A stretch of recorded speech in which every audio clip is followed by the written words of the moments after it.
પ્રકરણ 10 વર્તુળ. વર્તુળ વિશે તમે લોકો ધોરણ 8 માં ભણીને આવે, 9 માં ભણે, 10 માં પાછું વર્તુળ આવે, હે ને? 8 માં અને 9 માં ધોરણની અંદર થોડુંક આવે, જેમાં બેઝિક વસ્તુ હોય. એમ તો ચોથા ધોરણથી ચાલુ થાય વર્તુળ, પણ 10 માં ધોરણમાં આવે એટલે તમે મોટા થઈ જાય, બુદ્ધિના ટૂંકા થઈ જાય. અને 10 માં ધોરણમાં પૂછવામાં આવે કે વર્તુળનું કેન્દ્ર કયું, ત્રિજ્યા કઈ, વ્યાસ કયું, પરિઘ કયો, ક્ષેત્રફળ કેટલું, કઈ નહીં, શૂન્ય, નહીં આવડે.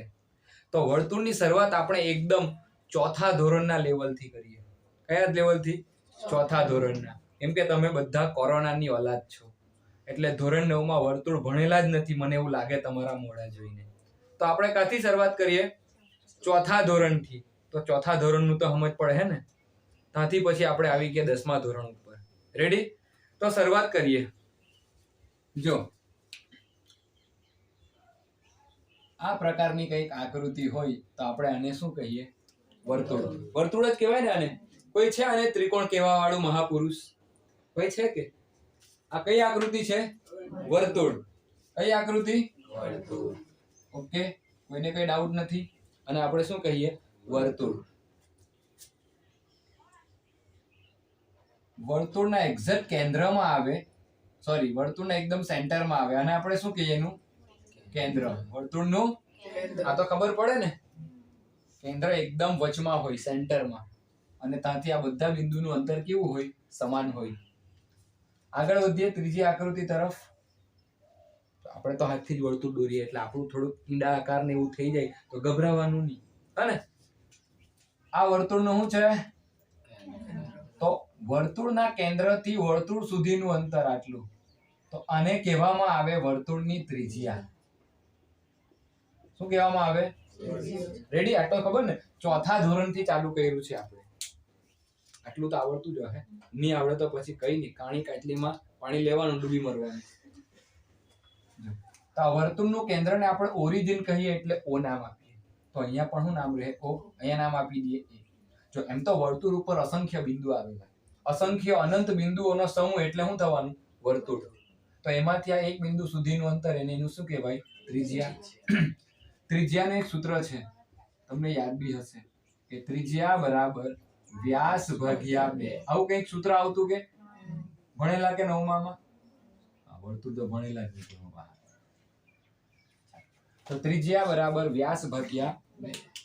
આગળ થોડાક વધીએ તો ત્રિજ્યા છે તેને અંગ્રેજીમાં કહેવાય રેડિયસ. શું કહેવાય? રેડિયસ. આ સૂત્રને મેં આ રીતના લખું, r બરાબર વ્યાસને અંગ્રેજીમાં કહેવાય ડાયામીટર, DIA, ડાયામીટર. તો d ના છેદમાં 2. સિમ્પલ. કોઈને કઈ ડાઉટ નથી ને? આ બંને કોના સૂત્ર છે? ત્રિજ્યાના જ છે, પણ એક ગુજરાતીમાં છે અને એક કેવું છે? અંગ્રેજીમાં. ત્રિજ્યાને કયા સંકેત વડે દર્શાવાય? તો સ્મોલ r, અને વ્યાસને સ્મોલ d. એટલે રેડિયસ અને ડાયામીટર તો ખબર પડે ને? આગળ વધીએ.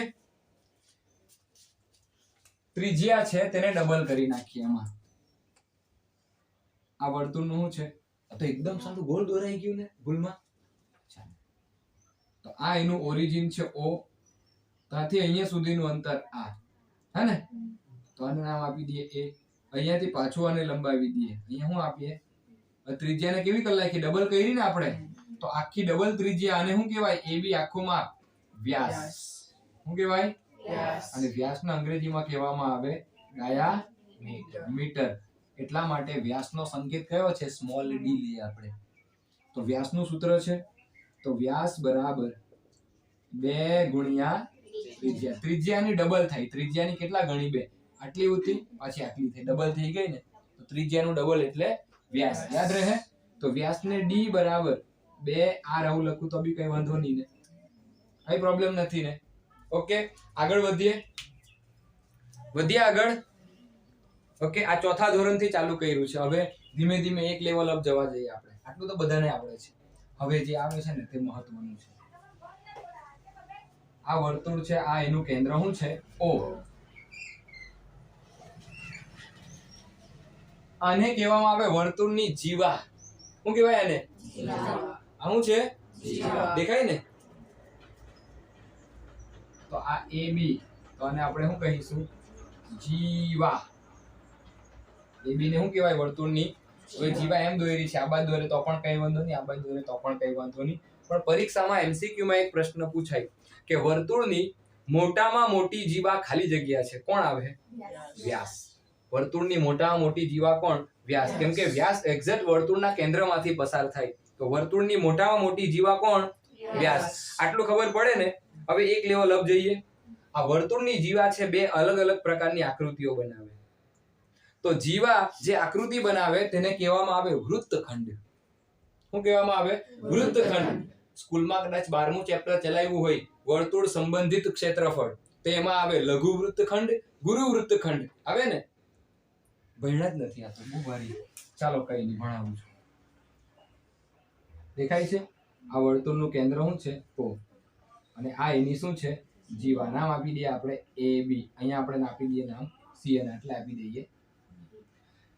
તો આ જુઓ, આ જીવા એક નીચે નાનકડો ભાગ ઘેરે છે, દેખાય? આ જે પ્રદેશ બન્યો, આ નાનો પ્રદેશ છે, તો નાનાને આપણે કહીએ લઘુ.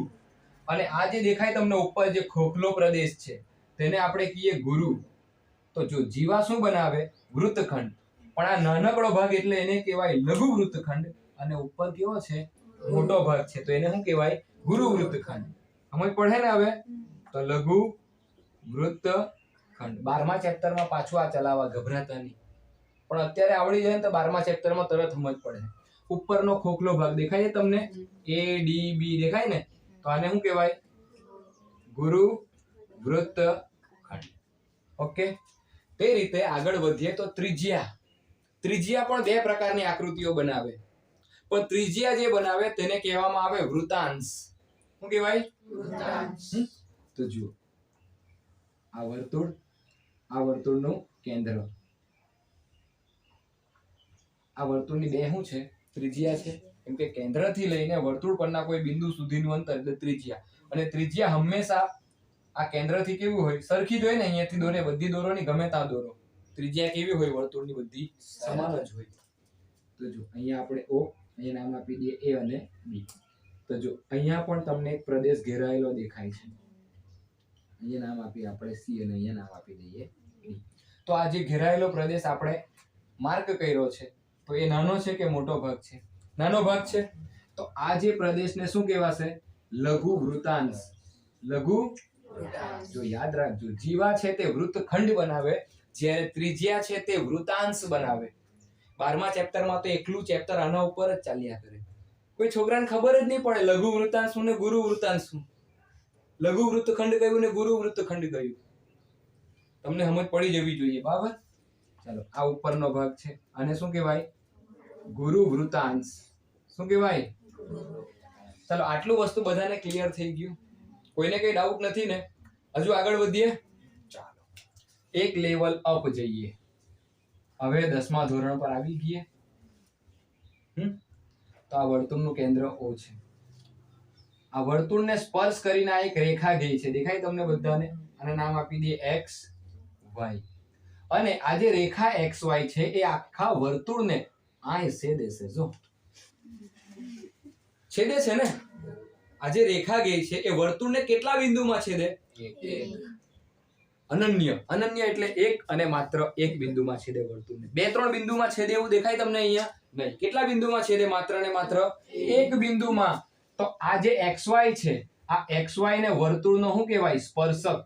કેમ કે વર્તુળને સ્પર્શે છે. તો આખો જે XY રેખા છે એને વર્તુળનો શું કહેવાય? સ્પર્શક. અને આ XY સ્પર્શક એ વર્તુળને જ્યાં છેદે તે બિંદુને કહેવામાં આવે સ્પર્શ બિંદુ. વાહ, કેવું મજા આવે તેવું છે. સમજ પડે? XY ને સ્પર્શક કહેવાય, અને સ્પર્શક એ આ વર્તુળને જ્યાં છેદે તેને એનું શું કહેવાય? સ્પર્શ બિંદુ. તો હવે પરીક્ષામાં કોઈ તમને પ્રશ્ન પૂછે કે સ્પર્શક એ વર્તુળને કેટલા બિંદુમાં છેદે? એક કે અનન્ય? એક અને અનન્ય બંને સરખું હે ને. પણ વર્તુળને કેટલા સ્પર્શક હોય એમ પૂછે તો અસંખ્ય સ્પર્શક. સ્પર્શક તમે ગમે ત્યાં દોરી શકો. આ પણ સોરી, આ તો ટચ જ નહીં થયું, ભાગી ગયું. આમ પણ દોરાય, આમ પણ દોરાય શકે. અંદરથી ગયા કર્યું સ્પર્શીને જાય તેવા તમારે કેટલા દોરાય? આવા તમે અસંખ્ય દોરી શકો. તો જો બે પ્રશ્ન છે અહીંયા. વર્તુળને કેટલા સ્પર્શક હોય અથવા કેટલા સ્પર્શક દોરી શકાય? અસંખ્ય દોરી શકાય સ્પર્શક. પણ સ્પર્શક વર્તુળને કેટલા બિંદુમાં છેદે? તો એક અને માત્ર એક જ બિંદુમાં છેદે. પણ વર્તુળને સ્પર્શક કેટલા દોરી શકાય? અસંખ્ય. કેમ કે વર્તુળ પોતે એક અસંખ્ય બિંદુઓના સમૂહ છે.